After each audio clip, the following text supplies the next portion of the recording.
I think जैसा नाम suggest करता है, द साबरमती रिपोर्ट एक ऐसी दुर्घटना के बारे में है जो 27 फरवरी 2002 को हमारे देश में हुई थी, गोधरा में। और एक सच है जो सच की एक बात होती है कि वो सच सच ही रहता है।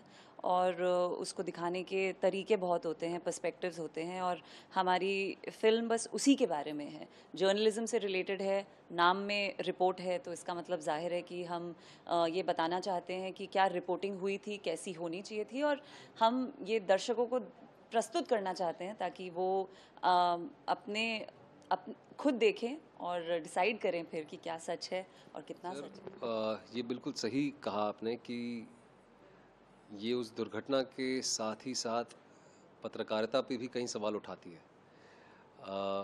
किस प्रकार की पत्रकारिता उस वक्त हुई, किस तरह सच छिपाया गया, क्यों छिपाया गया, किस कारण छिपाया गया। एक ऐसा हादसा हमारे देश में होता है जो हमारी राजनीति को, हमारी राजनीतिक मानसिकता को, और एक जो माहौल देश का था इतने सालों से, उसको रातों रात बदल के रख देता है। जो हमारा भारतवर्ष है, जो लोकतंत्र है, उसका चौथा स्तंभ होता है पत्रकारिता। उसकी क्या प्रतिक्रिया थी, वो किस हिसाब से उन्होंने अपनी जिम्मेदारियां निभाई, और उसका क्या प्रभाव देश पे, देश के लोगों पे, लोगों की मानसिकता पे पड़ा, उसके बारे में भी है ये फिल्म। तो काफ़ी सारी चीज़ें हैं। हमारा मानना ये है कि आज की जो ऑडियंस है वो कॉम्प्लेक्स सब्जेक्ट्स को संभाल सकती है, समझ सकती है, और ख़ुद ही निर्णय ले सकती है कि उनको वो फिल्म पसंद आई या नहीं पसंद आई, या उस फिल्म का उद्देश्य क्या है। तो बस यही है कि 15 फरवरी को फिल्म आ रही है, एक बहुत ही इम्पोर्टेंट इवेंट के ऊपर फिल्म है। और जैसे मैंने कहा कि डेमोक्रेसी का जो फोर्थ पिलर होता है जर्नलिज्म, उसका क्या रोल था, इस उसकी क्या मुख्य भूमिका थी। एकता ने बहुत सोच समझ के, और जो पूरी टीम है, राइटर्स की टीम, जितने भी सब लोग कनेक्टेड थे, उन्होंने बहुत रिसर्च की है इस केस पे। एंड मेरा एक पर्सनल जो जर्नी है एज एन एक्टर, वो यही है कि मैं वही काम करूं जो कुछ कर सके, कोई चेंज ला सके, किसी की सोच को जागरूक कर सके कि आप सोचें। तो मैंने हमेशा से वैसा ही काम किया है, तो ये मेरे लिए उसी डायरेक्शन में था। एंड इनफैक्ट बहुत ही पावरफुल था, ट्रू स्टोरी है, और उसे बताने का एक हम एक्टर्स हैं और हमारा मीडियम ही हमारा काम करना, हमारा जो कलाकार बन के हम जो काम करते हैं, उसी में हम अपनी बात कह सकते हैं सबसे अच्छी।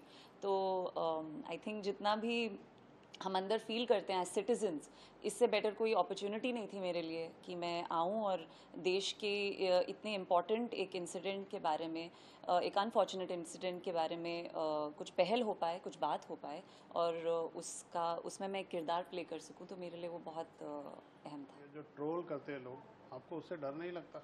नहीं सर, डर नहीं लगता, क्योंकि वो बहुत सारी आवाज़ें हैं। कुछ लोगों की आवाज़ें अगर बुरी होती हैं तो हज़ार करोड़ों लोगों की आवाज़ें बहुत पॉजिटिव होती हैं, तो उन चुनिंदा लोगों से डरना नहीं चाहिए। सर, मेरा भी यही व्यू पॉइंट है, और मेरे बारे में तो हर दूसरे तीसरे हफ्ते कुछ ना कुछ होता रहता है। तो मुझे डर नहीं लगता, बिल्कुल नहीं लगता, क्योंकि जैसे रिद्धि ने बहुत सही कहा कि हम उन चंद मुट्ठी भर लोगों के डर से आ, उन उस पूरी आवाम के साथ हम इनजस्टिस नहीं कर सकते हैं जो हमारी बात से सहमत है। और जो मेरी फिल्मोग्राफी रही है, जो मेरी कोशिश रही है इतने सालों से कि मैं कुछ ऐसी फिल्में करूं जो लोगों को इंस्पायर कर सके, जो एंटरटेन तो करे ही करे, पर साथ ही साथ में, क्योंकि मेरा ये मानना है कि सिनेमा एक बहुत ही इन्फ्लुएंशियल मीडियम है, और मैं ये जो प्रिविलेज है मेरे पास, मैं उसका सही उपयोग कर पाऊँ और लोगों को एंटरटेन करने के साथ साथ इंस्पायर भी कर पाऊँ। और ट्रू स्टोरीज़ करना मुझे पसंद है। बायोपिक मैंने अभी की हाल ही में, 12th फेल, लोगों ने उसे भी पसंद किया। ये भी एक सच्ची कहानी पे आधारित है, तो उम्मीद है कि ये भी लोग पसंद करेंगे। पर रहा सवाल सोशल मीडिया का, पहले बहुत फ़र्क पड़ता था सर, जब ये चीज़ बहुत नई नई थी मेरे लिए भी, और मेरे ख़ास तौर पे मेरे परिवार के लिए भी, क्योंकि वो आम जनता है, उनका मीडिया से कोई लेना देना नहीं है, तो उन पे काफ़ी असर होता था। लेकिन आहिस्ता आहिस्ता करके उनको भी मैंने कंडीशन कर लिया है कि ये नेमलेस लोग हैं, ये फेसलेस लोग हैं, ये अपने घरों के अंदर बैठ के, अपने प्रिविलेज पे बैठ के लोगों पे उंगलियां उठाते हैं, तो उनसे नहीं डरना चाहिए। और जो आपकी दिल की बात है उसे निडर होके, निष्पक्ष होके सामने रखनी चाहिए, और यही एक कलाकार की जिम्मेदारी होती है मेरे ख्याल से। कभी रिलीज है ये फिल्म? ये 15 नवंबर को रिलीज़ हो रही है आपके नज़दीकी सिनेमा घरों में। बहुत ही मेहनत से हमने इस फिल्म को बनाया है, और उम्मीद करते हैं कि आपको ये फिल्म पसंद आएगी और आप लोगों को रेकमेंड भी करेंगे। थैंक यू हमसे बात करने के लिए। Thank you so much sir. Thank you.